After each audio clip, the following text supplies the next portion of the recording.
chained like animals. A 40-hour journey where they had to drag themselves to the bathroom, not allowed to eat with unchained hands. Look at those pictures on your screen. These are Indians, and the stories that they're telling, 104 of them who were flown back to India on a US military aircraft, are truly horrifying. Yes, they're illegal immigrants. Yes, many of them took the donkey route, which was made famous by a Shah Rukh Khan movie, to get to America. Many of them paid their life savings and borrowings to get there. They thought they would live the American dream, but it has turned into a nightmare. A US military plane carrying 104 illegal immigrants landed in Punjab's Amritsar, marking the first such return of illegal immigrants under Trump 2.0. The move is part of Trump's larger crackdown on what he has termed as illegal aliens, and comes just days ahead of a Modi-Trump meet in the White House. The issue has turned into a political one as well, has been the cause of much uproar and ruckus in the ongoing session in Parliament. Opposition leaders have been alleging inhumane treatment towards the Indian immigrants. Replying to some of these questions, External Affairs Minister S Jaishankar has said that India has been engaging with the United States government to ensure that deportees are not mistreated. As per reports, the centre is also mulling a law to tackle illegal immigration. Before we get to our question of the day, listen in to the exchange in Parliament. आज राजनीति से ऊपर उठकर भारत मां का सीना 140 करोड़ भारतीयों का सीना छलनी है। सपने जमी पर, हाथ में हथकड़ी, पांव में जंजीर, स्वाभिमान जो है वो धूमिल होता हुआ। सर, 4 सिंपल क्लैरिफिकेशन माननीय विदेश मंत्री जी से हैं। पहली, क्या सरकार जानती है कि 5 फरवरी को 104 भारतीयों को हाथ में हथकड़ी और पांव में जंजीरें लगाकर, जहां 19 महिलाएं भी शामिल थी, 40 घंटे की यात्रा जिसमें एक टॉयलेट, इस अमानवीय तरीके से उनको जबरन भारत भेजा गया और सरकार चुप्पी साधे रही? We are, of course, engaging the US government to ensure that the returning deportees are not mistreated in any manner during the flight. At the same time, the House will appreciate that our focus should be on strong crackdown on the illegal migration industry, while taking steps to ease visas for the legitimate traveler. On the basis of information provided by returning deportees about the agents and others involved, law enforcement agencies will take necessary preventive and exemplary actions. So, some points to keep in mind and in perspective when we're talking about this issue, and it's an important one. 104 people who have been sent back are part of a larger group of unauthorized Indians currently living in the United States. This is part of a larger crackdown by the new United States government headed by President Donald Trump that wants illegal immigrants out. Now, as per a Pew Research report, roughly 7.25 lakh Indians are living in the US illegally. There has also been an overall surge in the number of Indians entering the US illegally, with the numbers up from 63,927 in FY22 to over 90,000 in FY24. A record 18,625 Indians were caught entering illegally between October to December 2024, just within a span of 3 months. The big question is, yes, they are illegal immigrants. Yes, if the US law now says they should be deported, they should. But do these Indians deserve this donkey treatment? Is it fair to bound them in this manner and ship them back? And even as we launch an investigation into how they got there in the first place, should we also look at this aspect? To speak on this, I have a whole wide range of voices for you. I'm speaking with Khushpreet Singh, who is a migrant who was brought back to India just yesterday. Suman C. Raman, political analyst, is joining us on the show. I'm speaking with Karan S. Thukral, advocate, Supreme Court and managing partner at the Thukral Law Group. Manju Seth, former ambassador, also joining us. Welcome to all of you, and thank you so much for speaking with us. I'm going to speak with Khushpreet Singh first. Khushpreet जी, शुक्रिया आपने हमें समय दिया। ये बताइए कि आप US गए कब थे और आपको वापस लाया कब गया? इस बीच आपके साथ क्या हुआ? हम पहले गए थे 8वें महीने चले गए थे 30 तारीख को। 22 तारीख को हम बॉर्डर कूद गए थे। ठीक है, बताइए कहाँ से गए थे, कौन से बॉर्डर से गए थे? टकाते से जी। और इसके लिए कितने पैसे दिए आपने? 45 लाख रुपया जी। 45 लाख रुपए? 45 ये पैसे आपके पास कहाँ से आए? जी, ऐसे बुआ से इकट्ठे करे, बहन से इकट्ठे करे। और कितने दिन आप रहे यहाँ पर यूएस में? हाँ जी, 12 दिन रह गए हैं। 12 दिन सिर्फ? हाँ ठीक है। जब आप पकड़े गए तो क्या हुआ, कैसे पकड़े गए? जी, पकड़े हम बॉर्डर पे बैठ रहे थे, कोई लेने नहीं आया। तो हम फिर नीचे चले गए। खाना, बहुत भूख लग रही थी खाने के लिए। खाना लब रहे थे, खाना नहीं लग रहा था। वो ड्रम थे, ड्रम में खाना पड़ा था, खा खू के उसमें सो गए थे वहां पर। तो पुलिस कोई नहीं आया वहां पर बॉर्डर पे। इमिग्रेशन वाले आए थे, नीचे आओ, नीचे पकड़ेंगे। फिर हम नीचे चले गए, नीचे पकड़ा उन्हें 4 बजे। और फिर उसके बाद क्या हुआ? उसके बाद जी 2 घंटे चौकी में लेके गए थे, फिर कैंप में घेर दिया था जी। कोई पूछताछ कुछ नहीं हुआ जी, ना बयान लिए। और फिर आपको फ्लाइट में बिठा दी, प्लेन में बिठा दिया? हाँ जी, 12 दिन बाद फ्लाइट में बिठा दिया। और ये फ्लाइट में क्या हुआ, कितने घंटे की फ्लाइट थी? फ्लाइट 2 दिन की थी जी।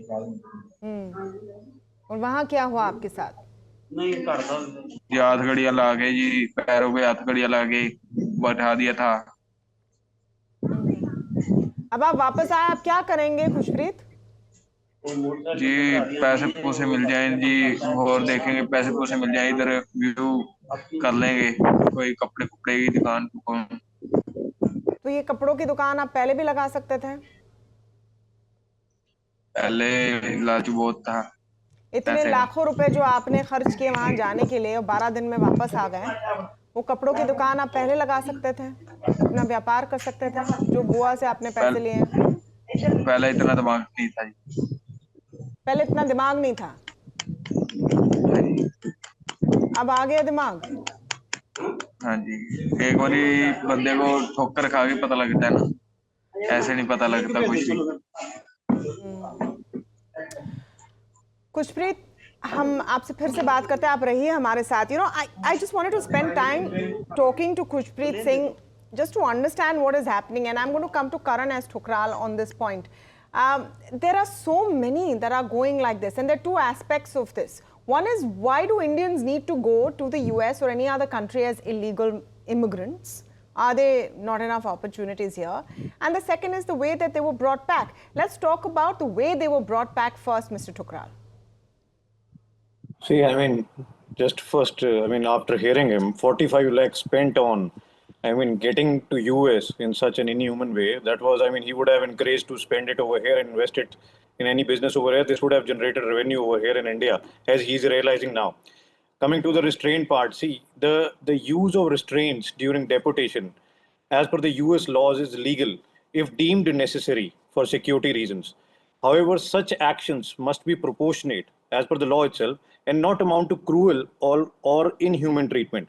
Under the international law also, under which the US is also purview to, the practice is raising concerns under the international human rights norms, such as the UN Convention Against Torture, which prohibits degrading treatment. And this is something which comes under the ambit of degrading treatment, while technically legal.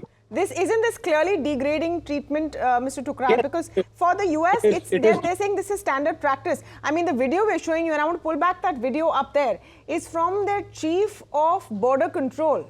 It's not a video which has come from the sky. They've put it out themselves.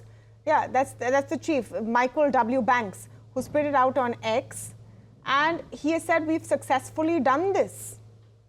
So they're happy about it. They're preening about it.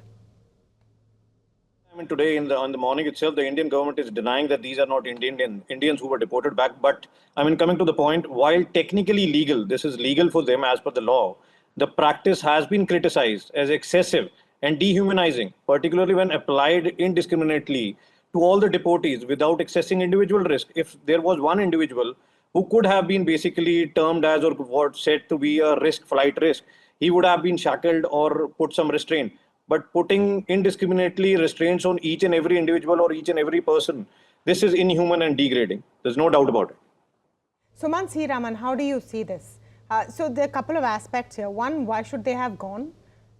Were they misled? Who has misled them? And we will of course investigate that. The Indian government will investigate that. But then the way they were brought back. And should we now do something, say something about that? Because more will come. Look, the point really is they have not violated American law.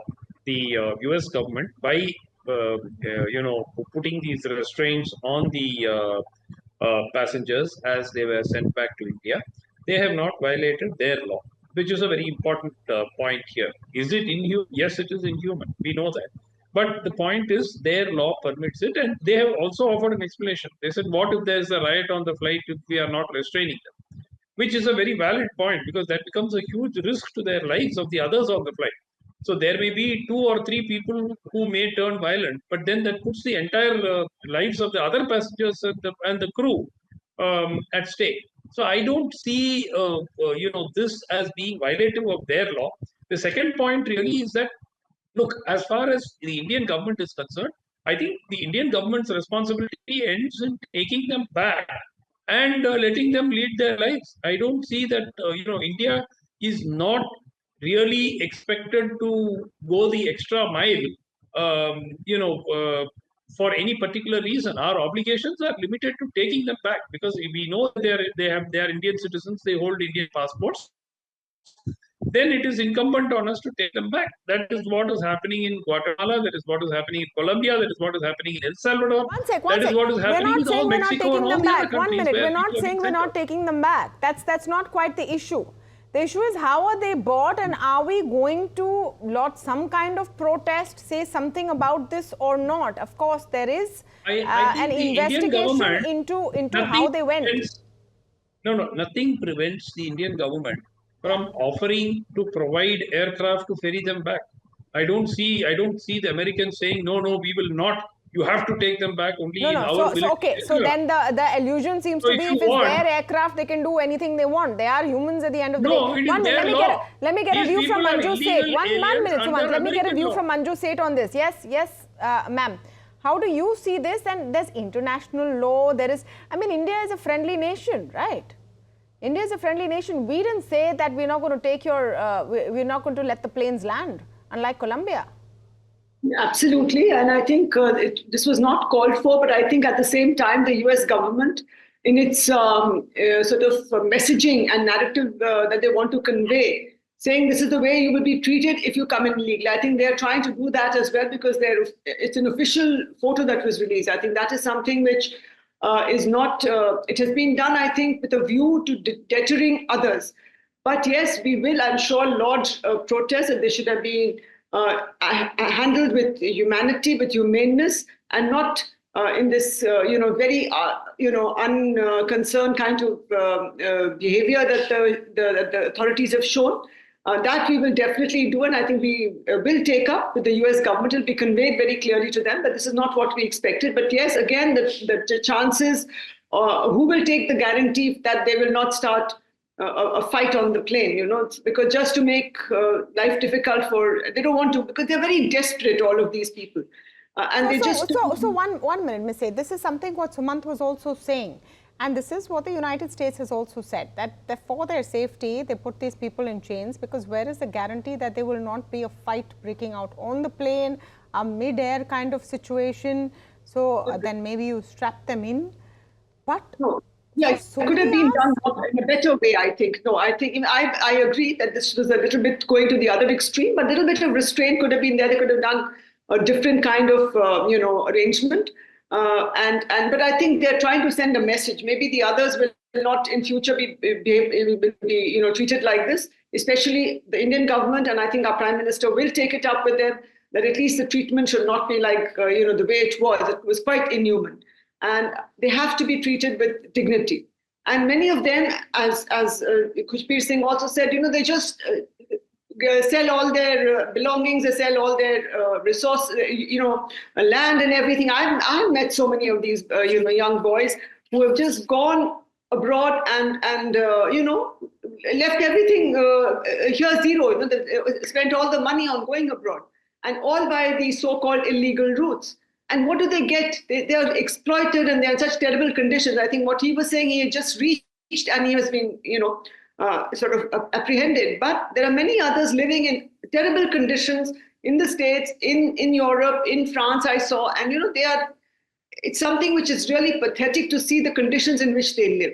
And also the film showed a very true picture of how things are and how they are hounded when any authority comes, police comes and says, this is a house which could probably have illegals and illegal Indians particularly, and how they are exploited and how they are put to so much of... So I think if one positive thing comes out of all of this, and we know that this is a process that has just started. I don't think India has any issue taking back these people. We will if they're Indian citizens, and we'll try and figure out why they've gone in the first place. So we need to talk a bit about that. Mr. Tukral, in your view, why should Indians have to exit like this, paying so much money? They're talking about 30, 40 lakhs. I was reading a story about a whole family from Gujarat who's paid close to 1 crore to go to the US as illegal immigrants. I mean, that kind of money can give you enough opportunities here. Why do you think people are going? It's just lack of awareness. I mean, most of these primary reasons often stem from economic opportunities and better career prospects. They are given an impression that they are having better career prospects, but they are not getting the point that by spending this much amount, I mean, leaving aside everything, they are getting nowhere. I mean, this person is spending $500,000 rupees with a hope that he will have a better career over there or better life over there. But he's having no idea what exactly he's going to get over there. It's not specific what he's getting. He's having a dream, imaginary, in a story in his mind and a picture in his mind that once he lands in America, he's going to get something into a heaven, which is not the truth. It's lack of awareness, lack of opportunities over here. Probably this money would have been invested over here he would have opened up a shop or a business. He would have been better over here, not in this situation. As he himself is saying that now I have learned my lesson. I mean, he was made aware over here that this is the reality and that the deportees were earlier. This is not the first time the deportations are taking place. He must have, if he had an experience or he was aware of the deportations, and that he is indulging into an illegal thing. I mean, we are blaming the US about the inhuman treatment. That these people are entering a country, entering a sovereign nation. I mean, spending a huge amount of money. These are desperate people. They have so much desperation. Actually, the country is in a way right in their action. That, okay, they have to send these people. They do not know what they're going to do over there. They cannot send them peacefully. How will they send them peacefully if they do not agree for it? They've just spent their lifetime. They've spent a kind of a good amount of money to be there. My question is, what are they going to end up doing there? Manju said, what will they do in the US? They'll be driving cabs. They'll be working illegal immigrants over there as waiters. I mean, unofficially. And working not on getting cash. minimum wage, and not getting minimum wage Yes. even. Treated. Yes. No, but Manju said, I want to get Ms. Seth's answer to this question, that why are people going? I mean, we're talking about the fastest growing economy in the world. We're talking about potential here, opportunity here, but yet we can't ignore the fact that there's so many people leaving. Are they being misguided? Are they being fooled? Or are they really feeling like there is nothing for them to do here? No, they don't, they think, when they see their relatives or some friends, distant friends, and they send photographs from there of people, they're living in villages here, agricultural land. There they see these, the beautiful photographs of how lavishly they're living most of the time. They're wrong photographs. They're not of those people, like as shown in the movie again. It's very true. So they think that that's the life that they will get if they go there immediately. And within India, it will take them longer to achieve that. And then they're misguided. There are so many of this, it's human trafficking, literally. These people are trafficked, and these huge amounts of money they take. They say, they take them from one country to another country to a third country. They go to all the visa on arrival countries first, and then push them to another one, and then leave them and say, go now, fend for yourself. So it is really something, and these people just believe them. They think, yes, immediately we go, we'll have this big car and this big bungalow, which those people who have sent them photographs also don't have. But they've sent them photographs and they've sent them this thing, and then these human traffickers, I believe, and agents who say, we will do it for you. You know, he's a friend of mine, I've done this, and you are a friend of mine, I'll do it for you. It's it's a whole network which functions here, and then they just, go there and dump them. They just, and what do these people do there? They have nothing to do. So they start living, any job that comes to them for $5, for $2, for anything, because they have to eat, So they do anything, and they're terribly exploited. And this. I want to ask you. I want to ask you now. We're talking about investigating, and External Affairs Minister S Jaishankar is talking about investigating the entire racket, and that's very, very important. I mean, of course, people should not be brought back in chains, and that's an important issue. But I would say more important to get to the core of the issue.